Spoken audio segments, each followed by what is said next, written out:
Olá a todos, sejam bem-vindos a mais um estudo. Hoje nós vamos falar sobre o nome Betsalel, ou como é traduzido, Bezalel. Ele foi o grande artista das Escrituras. Nós o conhecemos por ter feito principalmente a Arca do Testemunho, né, ou a Arca da Aliança, mas ele também trabalhou em todos os demais itens do tabernáculo. É um nome realmente incrível e nós vamos ver várias revelações sobre ele. Então, começando. Betsalel é escrito desta maneira, com essas 5 letras aqui, e ele provém da raiz tsalal, com essas 3 letras aqui, que também formam o verbo escurecer. Dessa mesma origem, também temos o substantivo que é formado por tselel ou tsel, que é a sombra. A sombra como substantivo também é formada dessa mesma raiz. Então, no nome Betsalel, nós temos a seguinte formação. Nós aqui dividimos a palavra, né, em sua origem, como ela é formada, e nós obtemos um significado. Quando o Bet é colocado no início de uma palavra, ele indica o lugar. Então, aqui temos no lugar, né, em Tsel, que é a sombra, e El quer dizer Deus, né, o Todo-Poderoso, é um dos nomes, né, podemos dizer assim. Então, Betsalel é a sombra de El, né, a sombra de Adonai. Esse é o significado do nome Betsalel. Agora nós vamos falar um pouquinho sobre o que significa a sombra na escritura. Normalmente nós temos a ideia de que é algo ruim, algo escuro, né, sombrio, a própria palavra traz uma conotação negativa. Porém, nas escrituras não é assim. Vamos entender pelo conceito hebraico o que diz os versos sobre sombra. E uma das principais noções conceitos, né, que a palavra sombra traz, é de proteção e refúgio.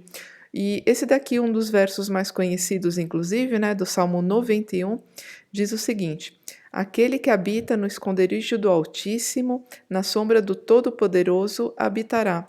Ou seja, se você está à sombra do Todo-Poderoso, você está protegido por ele, né? Aqui nós temos uma relação direta. Temos também esse outro, Adonai é teu guarda, Adonai é a tua sombra à mão direita, ou seja, ele te protege, ele te guarda ao teu lado direito, né, à mão direita. Se o guarda sobre mim, como a menina de teus olhos, esconde-me na sombra de tuas asas. Esse verso aqui traz uma ideia de proximidade muito grande de Adonai, né? A menina dos olhos, alguém que está muito próximo dele. E a sombra das asas, alguém que está protegido, né? Como a galinha protege os pintinhos. Temos essa fala também de Yeshua para o seu povo, né? Exatamente o mesmo sentido. O sopro das nossas narinas, o Mashiach de Adonai, foi capturado para suas covas. Dele dizíamos: debaixo da sua sombra viveremos entre os gentios. Esse verso aqui de Lamentações, ele também traz o conceito de que o próprio Mashiach coloca a sua sombra sobre nós e através da sua sombra nós nos protegeremos também. Todos os gentios, né, as nações, os não-judeus, debaixo da sombra do Messias viverão. E por último, nós temos um verso aqui profético em Isaías: e haverá um tabernáculo para a sombra contra o calor do dia, e para refúgio e esconderijo contra a tempestade e a chuva. Nos dias do milênio, nós temos como proteção essa questão aqui, o tabernáculo, né, traduzido como a própria proteção de Adonai, né, contra o dia, contra a noite, uma proteção completa aqui por meio da sombra, né, dessa projeção que é um cuidado com todos os filhos. Nós também temos aqui a noção de sombra como uma presença, né? Vejam aqui em Marcos 9,7. E desceu uma nuvem que os cobriu com a sua sombra, e saiu da nuvem uma voz que dizia: Este é meu filho amado, a ele ouvi. Nesse verso aqui, nós temos a questão da sombra, né? A nuvem que trazia sombra, trazendo também a presença de Adonai, a sua voz, né? A sua presença estava naquele momento tão importante. Nós também temos a sombra como cura. né, aqui em Atos, de sorte que transportavam os enfermos para as ruas e os punham em leitos e em camilhas ao menos a sombra de Pedro, quando este passasse, cobrisse algum deles. Então, aqui a sombra de Pedro, a sua própria sombra trazia cura sobre as pessoas, né? Vejam que é uma referência direta a essa questão da presença de Adonai, da sua proteção, sob a sombra, né, de Pedro, que estava cheio da rua, havia a cura dos enfermos. É um paralelo direto com esse dom dado pela Ruach HaKodesh, né, pelo Espírito, para que Pedro pudesse curar as pessoas apenas com a sua sombra. E nós também temos a sombra como uma representação, uma figura das coisas que estão por vir, né? Temos aqui em Colossenses: portanto, não permitam que ninguém os julgue no comer, no beber ou a respeito a Yom Tov. Yom Tov são os dias festivos, os dias dos Moedim, das festas bíblicas, né, que são comemoradas. Que ninguém os julgue nisso, ou a Rosh Hodesh, que é o cabeça do mês, ou lua nova, como é traduzido também. Todo início do mês, o primeiro dia do mês, deve haver uma adoração a Adonai. Isso é um mandamento perpétuo para todas as gerações. E aos Shabbatot, né, que é plural de Shabbat, né? Então temos aqui todo esse conceito das festas, né? Os dias festivos, todos os Moedim, o início do mês e o Shabat. São 3 momentos festivos, sempre comemorados, que são a sombra das coisas por vir no Olam Rabá, ou seja, o mundo vindouro. Mas a realidade, a substância é o Mashiach.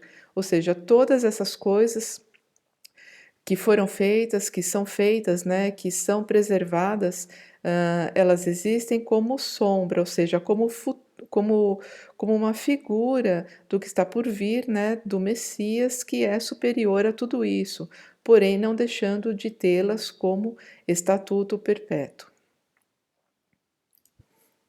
E além da sombra, nós temos também a sombra da morte, que é uma coisa bem diferente da sombra, né? Aqui realmente é outro aspecto. Temos esses 3 versos aqui, também são muito conhecidos. Ainda que eu andasse pelo vale da sombra da morte, não temeria mal algum, porque tu estás comigo. A tua vara e o teu cajado me consolam. Terra escuríssima como a própria escuridão, terra da sombra da morte e sem ordem alguma, e onde a luz é como a escuridão. O povo que andava em trevas viu uma grande luz, e sobre os que habitavam na região da sombra da morte resplandeceu a luz. Esse verso aqui, profético em Isaías, está referenciado aqui em Mateus também, relembrando, né, que a luz que resplandeceu foi o Messias cobrindo todos que estavam na região da sombra da morte, né, ou seja, mortos pelos pecados, que foram cobertos por ele. Então, todos esses versos aqui, eles tratam da sombra da morte, que é algo bem diferente. Nós temos aqui, inclusive, uma outra palavra, né? Ela é formada pela tsel, que nós vimos que é sombra, mais mavet. Mavet é a morte. Então, literalmente, tsel mavet, Salmavet, que é a palavra que refere à sombra da morte, que é uma escuridão. E vejam que essa escuridão, inclusive, pode ser até uma luz escura, né? No verso de Jó, a luz é como escuridão nesse lugar sombrio, nesse lugar que realmente está conectado com a morte, com o pecado, onde as pessoas estão em sofrimento. Mas é algo muito diferente da sombra por si, né? Da sombra de Adonai que cuida e protege. Agora nós vamos falar sobre um aspecto da sombra que está relacionado à imagem. Pode ser entendido até como uma coisa mais física, essa conexão. Nós temos a palavra sombra, né, como nós vimos essas 2 letras, o tzadik e o lamet, e também temos a formação com o men. Aí temos a palavra tselem.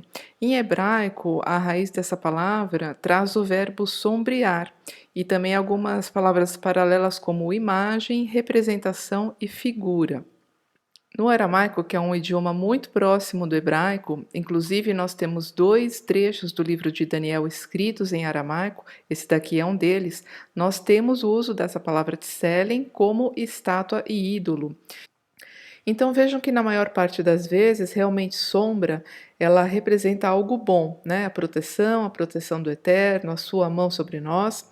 E também muitas vezes, como é citada na Nova Aliança, que as coisas antigas eram sombras das coisas por vir, né? Das sombras relacionadas ao Messias, ao milênio, mas são sempre coisas boas, né? Mas ela também carrega, quando tem esse mem, uma outra configuração, né, que pode se assemelhar a uma coisa mais física, a uma figura, e também pode tomar um conceito de ídolo ou estátua, né? Dependendo do conceito, nós temos essa leitura. Então, eu trouxe dois exemplos aqui para a gente ver esse paralelo de como essa palavra funciona. E temos um verso aqui já no começo da Bíblia, né, em Gênesis. Vejam que interessante. E disse Elohim: façamos o homem à nossa imagem, Betsalmeno, como nossa semelhança, Damut. Essa palavra aqui, a nossa imagem, é exatamente essa que vocês veem. Ela tem aquela formação que eu expliquei anteriormente, né, do B como sendo no lugar. Aqui nós temos tselen em amarelo, que é exatamente a mesma palavra. Esta letra mem aqui, ela está escrita apenas de forma diferente, porque quando o mem é usado no meio da palavra, a grafia é diferente de quando ele está no final, mas é a mesma letra. E o sufixo nu, que refere-se à nossa, né? Então, Betsalmeno, uma única palavra, a nossa imagem. E nós temos aqui que ela veio da palavra tselen com o mem, né? Esse verso aqui, ele faz um paralelo também com com o próprio filho Shet de Adão. Vejam como essa sentença é muito parecida. E viveu Adão 130 anos e gerou a sua semelhança. Adamut, né? É a mesma palavra aqui. Conforme sua imagem, Kitselmo, e o chamou Shet. Vejam que existe um paralelo idêntico aqui, as mesmas palavras são usadas. Esse conforme a sua imagem, Kitselmo, também utiliza essa mesma palavra tselen, e aqui temos Damut também. Então vejam, o filho Shet de Adão, ele foi criado exatamente como Adão, né? Adão foi imagem e semelhança de Adonai, de Elohim, e aqui o filho Shet de Adão, ele também foi a sua semelhança conforme a sua imagem. Então nós vemos Tselen usada num contexto muito interessante aqui, já no começo, na criação do homem, né? Mas vamos ver agora também como ela funciona com o outro lado da balança, né? Como os ídolos. E aqui nós temos esse contexto onde os espias, né, Yehoshua, Josué e Caleb estavam olhando a terra de Hebron, ou Hebron, e viram que havia gigantes nessa terra, né, os Binei Anak, e também como tudo que havia naquela terra era enorme, a terra prometida, né? Inclusive eles viram também um cacho de uvas enorme que era necessário 2 homens para carregar um único cacho. Porém, nós lemos um verso aqui, em Números, que vai aplicar essa palavra. Vamos entender. Tão somente não vos rebeleis contra Adonai. Não tenhais medo do povo daquela terra, pois eles são nosso pão. Ou seja, eles seriam comidos por nós. Eles seriam inimigos facilmente derrotados pela força de Adonai. Sua sombra protetora, ou tsilã, lhes foi retirada. E Adonai está conosco, não os temo. Os Bnei Anak, os gigantes, eram filhos da criação de anjos, né, dos anjos caídos com mulheres, ou seja, uma semente misturada, uma criação totalmente abominável para Adonai. Eram inimigos de Israel e sempre haviam batalhas para retirar esses seres das terras, né, de onde eram terras prometidas para o povo de Israel. E aqui essa mensagem traz justamente isso: não temam esses povos, né? Não temam porque Adonai lhes retirou sua sombra protetora, sua tsilã, né? Como nós lemos aqui, mas é a mesma palavra de tselen. Vejam que interessante. Aqui a palavra é usada nesse sentido. Eles eram adoradores de ídolos, né, de estátuas, de entidades, e a sombra protetora, né, eventualmente essa sombra que protegia, essas entidades que protegiam esses seres, né, que estavam conectadas a eles, foi retirada essa proteção. Adonai retirou isso, eles estavam livres para serem massacrados por Adonai. O povo israelita iria realmente retirar esse povo das terras, porque a sua sombra protetora, os seus ídolos foram retirados por Adonai. E aí eles cairiam nas mãos de Israel. Então vejam como essa palavra ela é usada aqui num contexto tão elevado, né, de criação do homem, criação de Shet, né, filho de Adão, e aqui também ela é usada nesse contexto de ídolos, né, desses povos pagãos terríveis, né, híbridos. E aqui então nós temos o uso da mesma palavra, mas dois conceitos e contextos totalmente diferentes. E agora nós vamos conhecer um pouco da vida e da missão de Betsalel, né? Eu sempre digo que o nome é um espelho daquilo que a pessoa é, do seu caráter, da sua missão, e nós vamos encontrar isso também no nome Betsalel. Nós temos um trecho importante aqui que fala sobre ele, né? Em Êxodo 35:30, diz o seguinte: E Moshe disse aos filhos de Israel: Vejam, Adonai chamou por Betsalel, filho de Uri, neto de Hur, da tribo de Yehudá, e o encheu da Ruach Elohim, em sabedoria, entendimento e em conhecimento, capacitando-o plenamente com talento e para fazer trabalho artístico, trabalho com ouro, prata e bronze, e para lapidar pedras preciosas, engastá-las e entalhar madeira para todo tipo de obra. Aqui então nós vemos duas informações importantes, né? Falamos sobre a descendência de Betsalel, ele era da tribo de Yehudá, filho de Uri, neto de Hur. E aqui nós temos que também ele foi cheio do Espírito, né? A Ruach Elohim, é a Ruach HaKodesh, é o Espírito do Santo, o Espírito de Adonai, encheu com sabedoria, entendimento e conhecimento para que ele fizesse esse trabalho do tabernáculo. E ao ler esse verso aqui, nós vamos fazer os seguintes paralelos. Vamos estudar essas duas partes aqui. A primeira delas, então, a descendência, vamos ver o que fala sobre os pais, né, de Betsalel. Filho de Uri, nós escrevemos essa palavra aqui, o nome de Uri, desta maneira. Ela pode ser escrita com o Vav ou sem o Vav. O nome às vezes muda um pouco na escritura, isso daqui tem um sentido, não é um erro, né? Mas ele pode ser gravado dessas duas maneiras, e esse nome é uma redução do nome completo Uriá, né? Esse nome que vocês veem aqui, sendo que este Iá é uma referência ao tetragrama, né? São duas letras do nome do Eterno, de Yud Re Vav Re. Então, o nome de Uri, esse Yud aqui no final, ele traz um sentido de pertencer à pessoa. Então, essa palavra aqui ela é entendida por brilhante ou por minha luz, porque Or, essas três palavras aqui, o Aleph, o Vav e o Resh, significa luz. Então, aqui nós temos o sentido de ser brilhante ou também minha luz. E quando olhamos para Uriá, né, que é de onde Uri veio, nós temos que é a chama de Iá. Iá é luz ou Iá é minha luz, né? Nós temos aqui em azul Or, que é luz, e Iá, né? A luz de Iá, Iá é luz, tudo isso se refere a esse mesmo contexto. Então vejam como é bonito, o nome, né, do pai de Betsalel está diretamente associado à luz de Adonai. Agora nós vamos ver o seu avô, Hur. Hur é escrito dessa maneira aqui, Het Vav Resh, e vem dessa raiz aqui, que quer dizer, tem dois sentidos, né? O primeiro deles é ser livre, e tem também o sentido de ser nobre associado à questão de que o nobre não pagava taxas, né? As taxas ficavam por conta das pessoas mais pobres, né? Realmente é uma inversão de valores, mas aqui ele é usado nas escrituras também com esse sentido. Nós vemos inclusive nesses versos aqui, né? Em Neemias, em Reis, em Lamentações, o uso dessa palavra aqui, né? Com essa raiz, como ser livre e também como ser nobre, da nobreza. E além disso, nós temos também o significado de ser branco. E esse branco aqui, é uma representação de luz e grandiosidade, né. Não é exatamente cor de pele, mas o branco como cor representando, essa questão da luz, né, a luz celeste, a grandiosidade.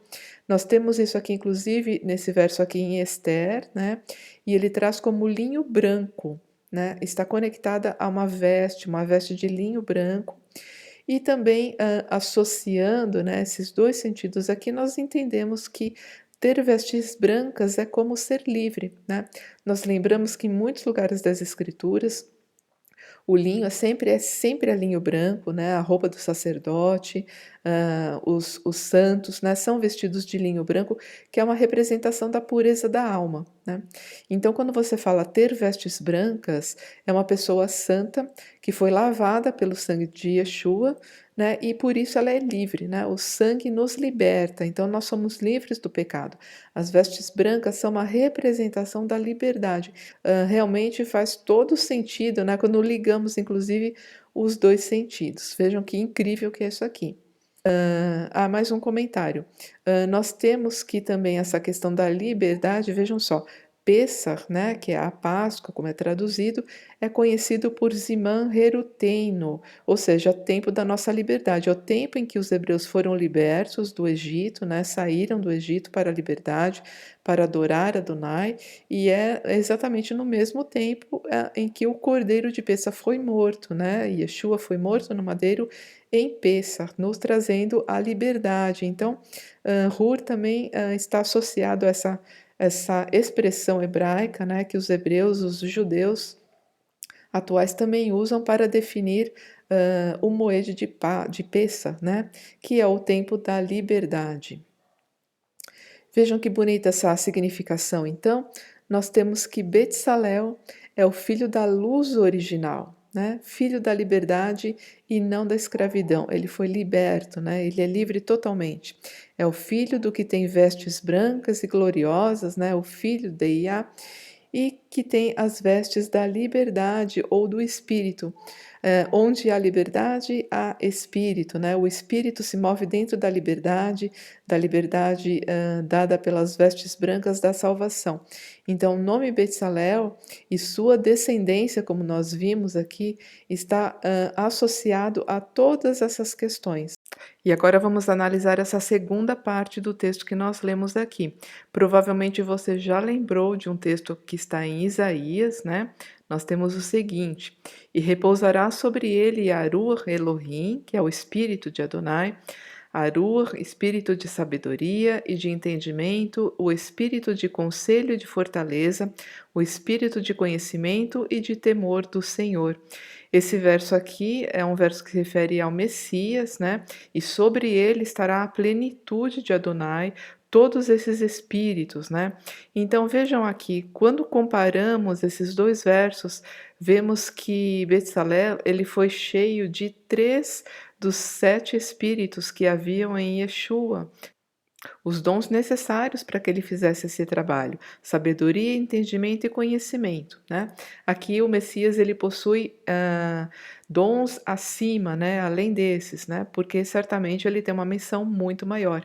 Mas vejam que interessante, nós temos aqui a sabedoria, o entendimento e o conhecimento também associado a essa mesma profecia de Isaías.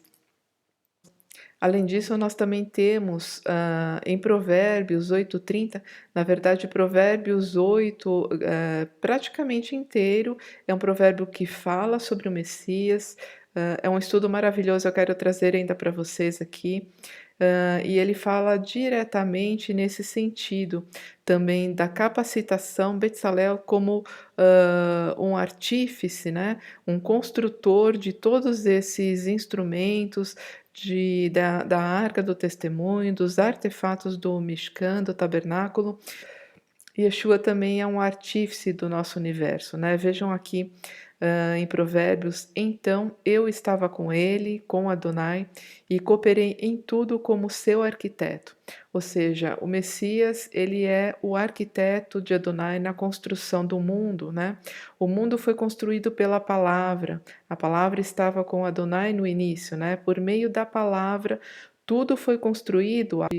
E a palavra é o próprio Yeshua, né, a Torá viva. Então, por meio dele, ele como molde, como instrumento da Adonai, construiu tudo que nós temos, né, tudo que há nos céus e na terra, todos os mundos celestiais e terrenos foram construídos por meio desse arquiteto, né, do Messias. Então, temos também essa comparação, essa linda comparação, da obra de arte, né, que foi capacitado Bezalel, o Messias, o próprio Messias, foi o arquiteto original.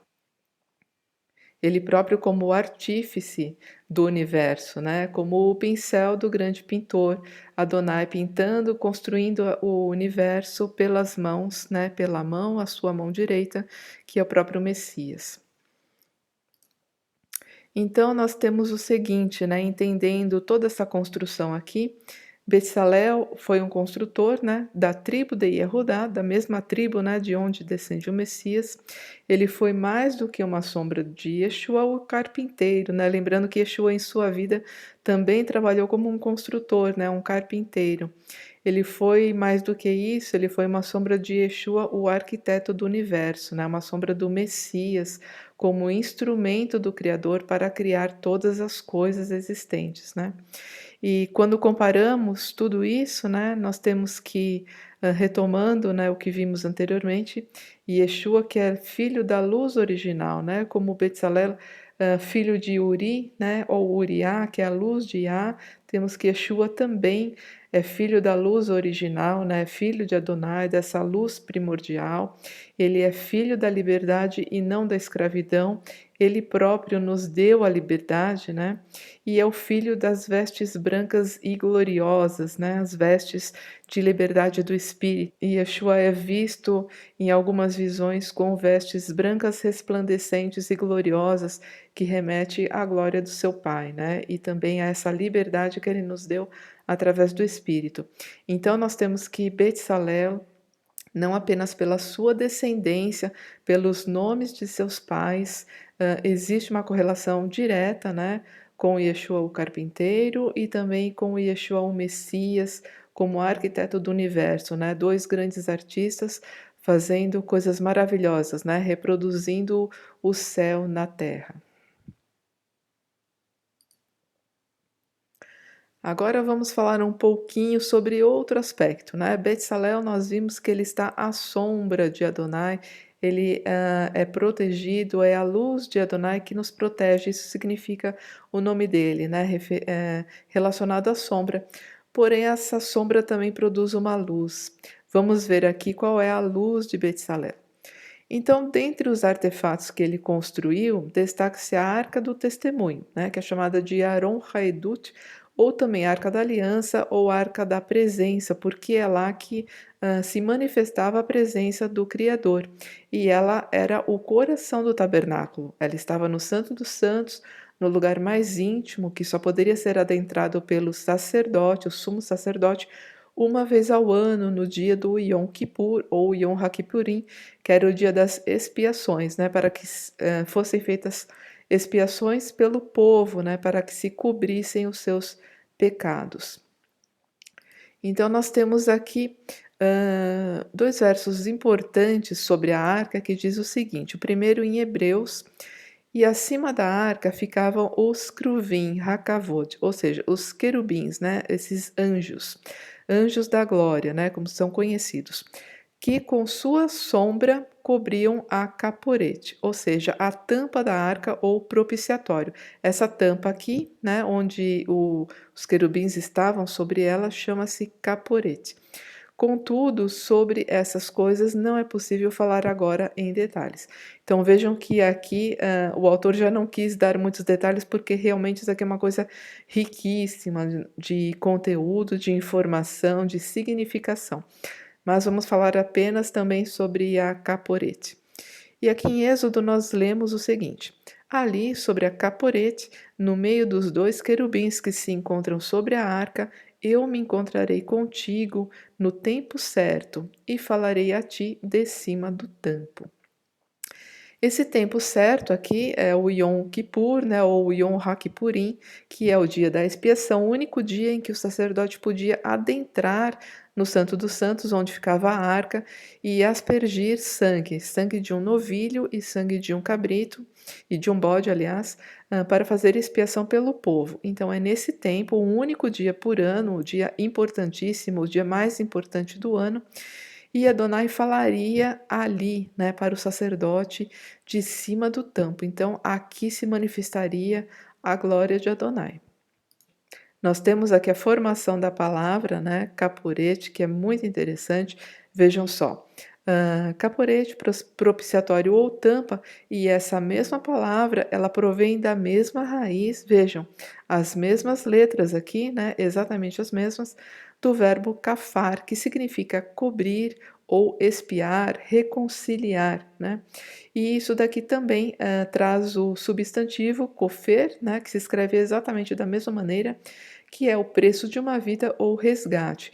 Então vejam que o propiciatório, ele é uma imagem, uma sombra, uma figura exata da expiação, né? Ou seja, ele cobriria vidas, ele reconciliaria vidas com Adonai. É o preço de uma vida é o resgate, né? Você compra novamente aquela vida para Adonai. Então, a tampa do propiciatório, ela tem essa função. Ao espargir o sangue sobre a tampa, os pecados seriam cobertos. Nós vamos ver aqui um texto, né, na Nova Aliança, que diz o seguinte, referente a Yeshua.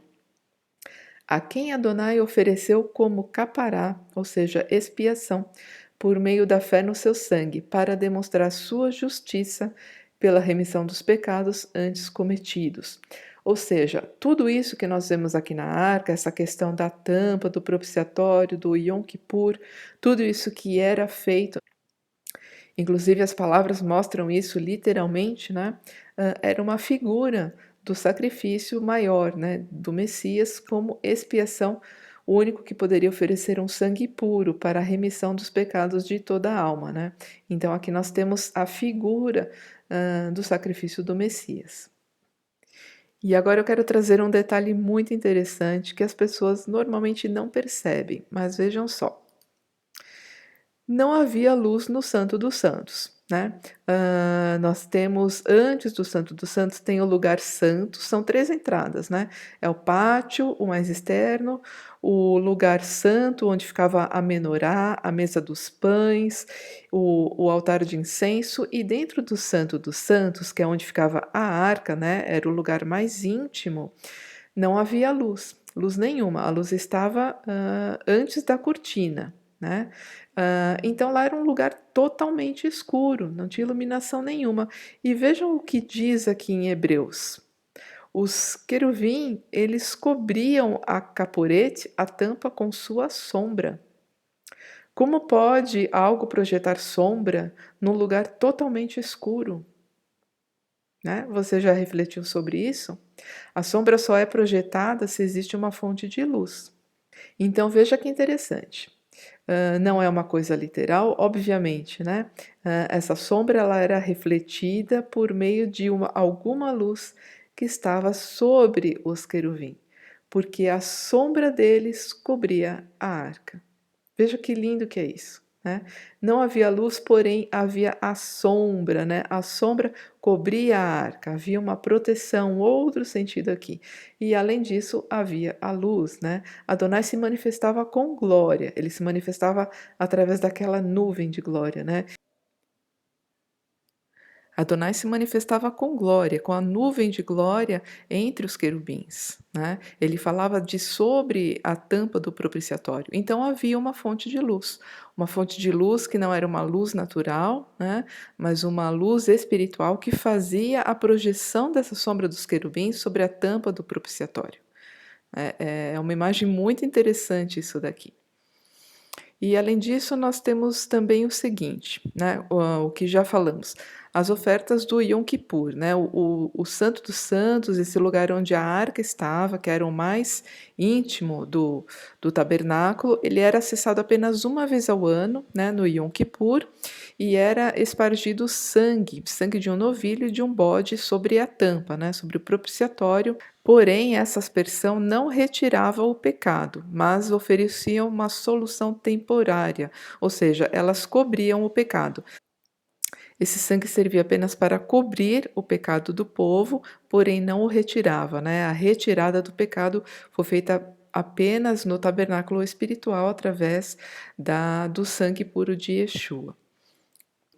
Então, nós vemos aqui que existe uma relação muito próxima entre essa questão da tampa do propiciatório com a capará, né? A capará de Yeshua é representada aqui sobre a tampa da arca, que está nesse lugar. A arca era uma representação de toda essa situação.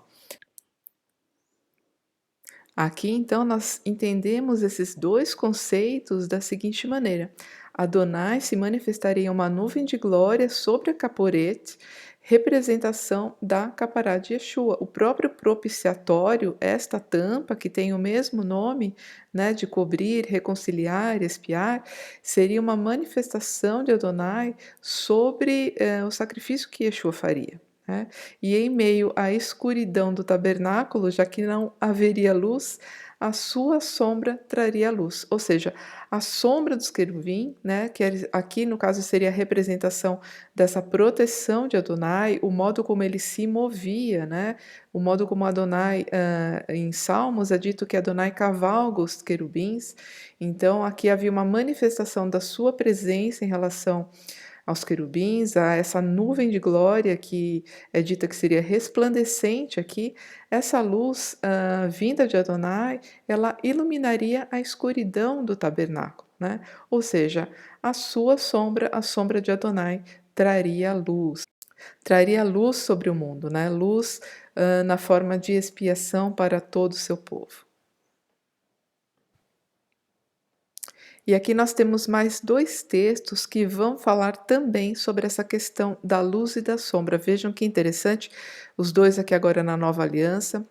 Então, em resposta, o malar ou o mensageiro, né, anjo, disse a Miriam: a Ruach HaKodesh, o sopro, o Espírito Divino, virá sobre ti, e o poder do Altíssimo te cobrirá com a sua sombra. Assim, o ser que nascerá será chamado Hakadosh, ou o Santo, Ben HaElohim, filho de Elohim. E outro texto, aqui em João, falou-lhe, pois, Yeshua outra vez, dizendo: eu sou a luz do mundo, quem me segue não andará em trevas, mas terá a luz da vida. Juntando essas duas mensagens, né, que trata de sombra do Altíssimo e luz do mundo, o que nós acabamos de ver, né, o Altíssimo projeta a sua sombra e essa sombra é transformada em luz, né? Nós temos exatamente isso. A sombra do poder do Altíssimo, né, que é a sua Ruach HaKodesh, seu Espírito, traz a luz do mundo. E vejam só essas outras conexões que nós temos aqui também, retomando o nome de Betsalel. Nós vimos que a descendência dele, né, seu pai, se chamava Uriá, que significa a luz de Yah, ou luz de Adonai, e o próprio nome Betsalel é a sombra de El. Então vejam que aqui pai e filho também tratam desse mesmo aspecto de luz e sombra. Vejam como as coisas estão ligadas aqui novamente, né? E Betsalel, né, tendo essa sombra no seu nome, ao construir a arca em meio à sombra dos queruvim e da escuridão do tabernáculo, ele traz a luz de Adonai. Então, em meio a essa escuridão onde ficava a arca, em meio à sombra, né, que era projetada sobre o propiciatório, que era a própria figura de Yeshua, Adonai traz a sua luz, ou seja, Adonai traz a luz da propiciação, a luz desse sacrifício para cobrir os pecados do povo de Israel e depois com o Messias a expiação completa, né? Então a arca, ela é uma figura que expressa a expiação completa dos pecados através dessa luz que Adonai trouxe ao mundo. E agora vamos olhar a gematria desse verso aqui, que tem uma revelação fantástica também, vocês vão ver. Temos aqui Or Haolam, que é a luz do mundo, literalmente aqui que está escrita nesse verso. tem a mesma gematria, a mesma soma de Mashiach. Ou seja, quando Yeshua fala que eu sou a luz do mundo, ele está dizendo isso daqui na matemática. Ele está dizendo, eu sou o Mashiach, eu sou a luz do mundo, eu sou aquele que traz essa luz da expiação que Adonai mostrou a vocês por sobre o propiciatório. Vejam que linda que é essa história, né? Ligando sombra e luz, porque a própria sombra de Adonai é luz ao mundo. Vejam, isso é expresso inclusive na matemática do hebraico.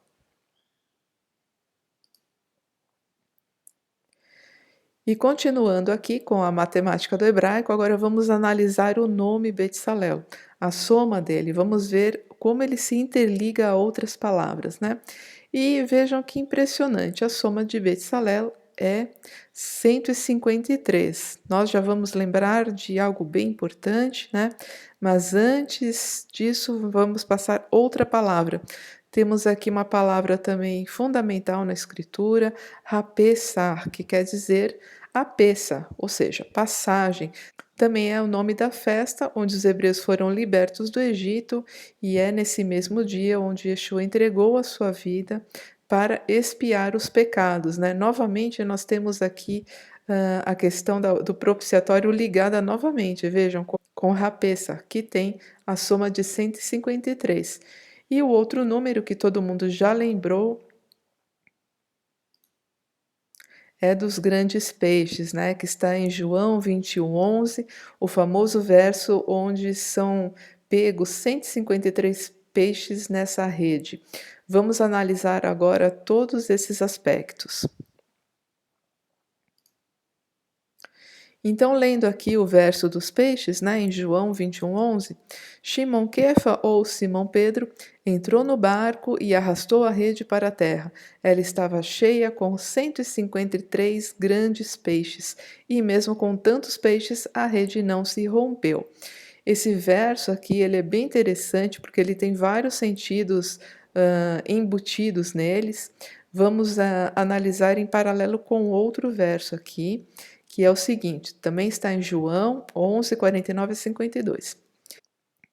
Entretanto, um dentre eles, chamado Caifás, que naquele ano era o sumo sacerdote, disse a eles: Vós falais do que não compreendeis, nem considerais que é do vosso interesse que morra um só homem pelo povo, e não pereça toda a nação. Por outro lado, ele não revelou isso de si mesmo, mas sendo sumo sacerdote naquele ano, profetizou que Yeshua morreria pela nação judaica, e não somente por aquela nação, mas também para congregar em um só povo os filhos de Deus que andam espalhados pelo mundo. Assim, daquele dia em diante, pactuaram em tirar a vida de Yeshua. Esse texto aqui, então, nós vemos informações importantes e Caifás, mesmo sendo, né, aquele sacerdote terrível, né, que nós vemos, ele tinha uma autoridade sobre ele e nesse momento ele profetizou: um único justo morreria por toda a nação e não apenas por essa nação, mas também por povos que estavam distantes, né, que não eram judeus. E essas eram as ovelhas espalhadas, né, os filhos de Deus. Nós vemos aqui que há diversas profecias que o Messias no milênio ele congregará todas essas ovelhas perdidas, né, que hoje estão em todos os países do mundo, foram espalhadas após a divisão dos povos de Israel entre as 10 tribos do norte e as 2 do sul. Temos essas profecias aqui nesses textos e em outros mais. Então, tudo isso, todo esse contexto aqui que nós vemos, aplica-se a Yeshua, a esse momento que ele deveria entregar a sua vida, né? E como ligamos isso daqui também com essa questão dos 153 peixes? Dessa forma. Vamos analisar agora esse verso no nível espiritual. Yeshua, o Messias, chama os pescadores, né? Ou seja, seus discípulos, para lançar a rede.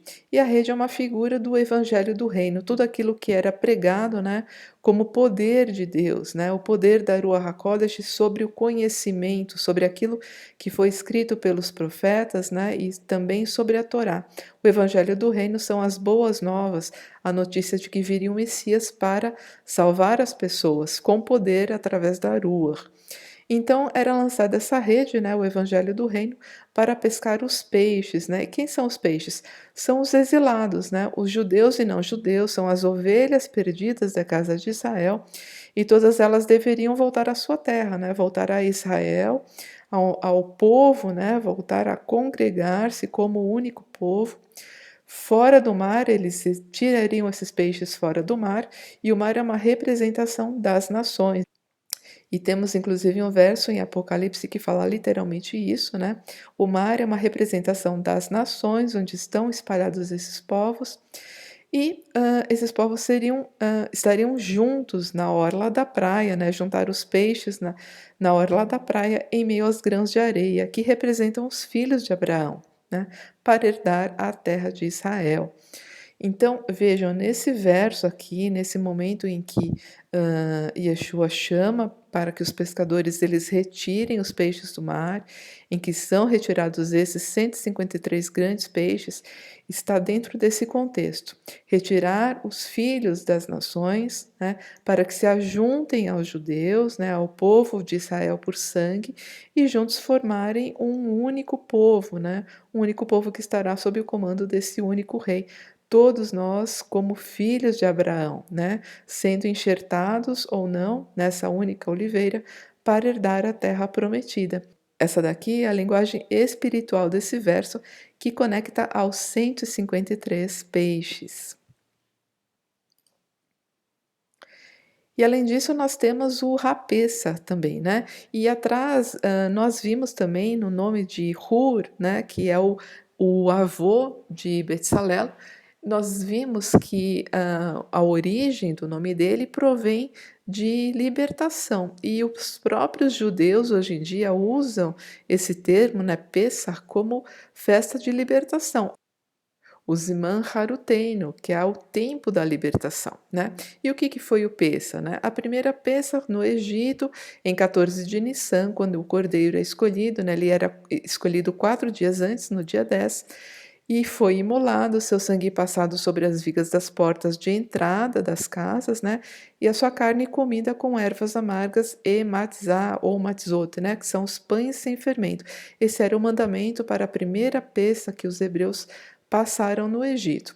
E após isso, essa festa, né, como mandamento perpétuo, também ficou marcada porque nesse mesmo dia, né, ocorreu a morte de Yeshua em 14 de Nissan, e ele, como Cordeiro de Deus, é sacrificado pelos pecados do mundo. Ressuscitou 3 dias depois, durante os dias de Matzot, né? A festa de Matzot dura 7 dias. E o próprio apóstolo Paulo traz essa noção de celebrar a festa com pães sem fermento, né? Sem pecado, de ter uma vida sem pecado. Então, aqui com Rapessa, nós temos novamente a conexão da expiação dos pecados, como a arca, como a caporete, né? Que nós acabamos de ver, que tem a mesma gematria de Betsalel. Está tudo realmente unido aqui nesse mesmo nome. Nós podemos ler o seguinte, então, né? Interpretando isso daqui. Yeshua como aquele que torna a rapeça plena, né, os 153, mesma gematria, redimindo todas as almas do mundo, nascidas e não nascidas, chama os seus discípulos para lançar as boas novas como rede e pescar os exilados, os 153 peixes, judeus e não judeus, ajuntando-os como filhos de Abraão, para herdar a terra prometida. Vejam que bonito, né? Nós temos também essa mensagem aqui no número 153, com todo esse contexto da expiação, da Pêssar, da sombra que se projeta no propiciatório, né? Tudo isso linkado com o nome Betsalel. E por fim, eu quero trazer mais uma revelação interessante aqui sobre o nome, né? Como nós podemos ler, o hebraico tem particularidades incríveis, então, como podemos ler esse nome Betsalé, como podemos fragmentá-lo para obter mais significados deles, né? Então, nós temos aqui, nós já vimos, né, que o Betsalel nós podemos dividir dessa forma, de acordo com a formação das suas letras, né? O Bet como partícula inicial, o Tsel, a sombra, e El, né? A sombra de El. Mas vejam só, nós temos mais uma coisa interessante aqui. Se nós dividirmos o nome Betsalel de outra maneira, nós vamos observar isso daqui. Nós temos a letra Bet sozinha, nós temos essa palavra, Tsalá, que ela tem um significado, e nós temos o Lamed. Essas duas letras aqui, elas estão na escritura em uma posição muito interessante. O Bet é a primeira letra da Torá e o Lamed é a última letra da Torá. Nós vemos isso daqui grafado nessas palavras. No Bereshit, que é a primeira palavra em Gênesis 1:1, que quer dizer no princípio, e a última letra da Torá, que está no livro de Deuteronômio, né, o quinto livro da Bíblia, é a palavra Israel. Então nós temos o Lamed como última letra. No princípio, Israel. Vocês logo vão ver o significado disso, que lindo que é. E essa palavra aqui, com essas três letras, lemos por Sala e ela significa orar. Vejam que bonito que nós já temos, né? No princípio, orar Israel. Só que essa mensagem aqui, olha só, se nós juntarmos essa letra Bet com essa letra Lamed, nós temos a palavra coração. Né? Ela está aqui, nós juntamos a letra de forma invertida, isso tem até um significado na Torá. Nós dizemos o seguinte: quando você lê a Torá do início para o fim, apenas, né, do Bet para o Lamed, né, o sentido, o Bereshit, depois o segundo livro, o Êxodo, o Número, se você lê na ordem e termina, você tem a formação de B e L, de Bet e Lamed, né? Essa daqui é uma partícula que significa não. Então, quando ela forma palavras como bli, blá, e quer dizer não. É uma partícula negativa. Ou seja, você não deve ler a Torá uma única vez, só nessa direção, mas deve ler de novo na direção contrária, deve reler a Torá. E quando você relê a Torá, você inverte as letras, né? O Lamet vira o início e o Bet o fim, você obtém o coração, você entende, você compreende a mensagem da Torá ao ler a mais de uma vez.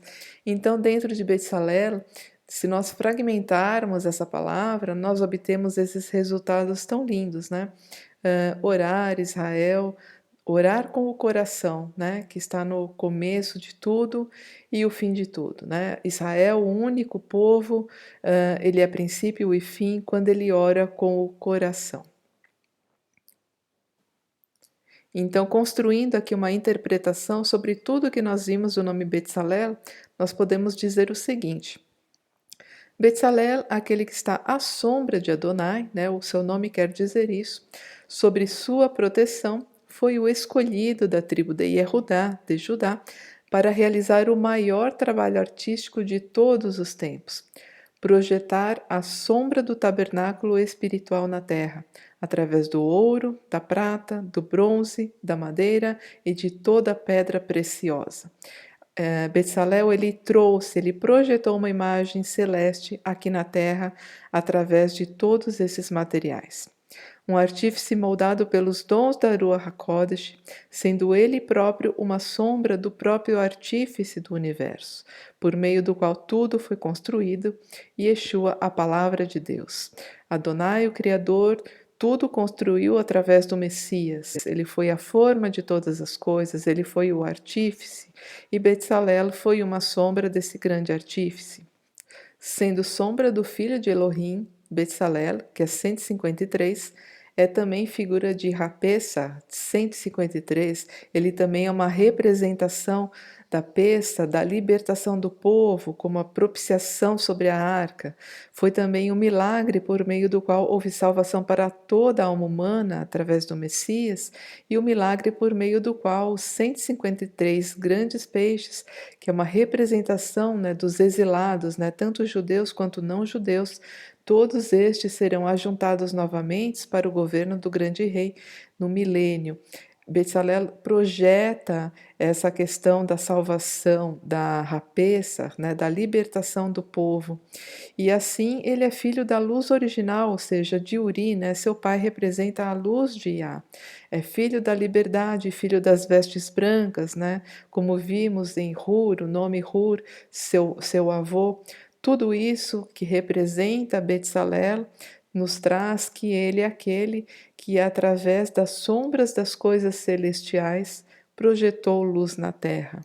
Através da construção desse tabernáculo, dos dons tão grandiosos que ele recebeu da Ur, ele foi adornado com dons para representar sobre a terra a imagem das coisas celestiais, a sombra das coisas celestiais, e sendo Bezalel a sombra do próprio Adonai, do próprio Criador. Essas são as representações do lindo nome Bezalel. Eu espero que você tenha gostado e acrescentado na sua alma. Obrigada pela sua atenção e até o próximo. Shalom.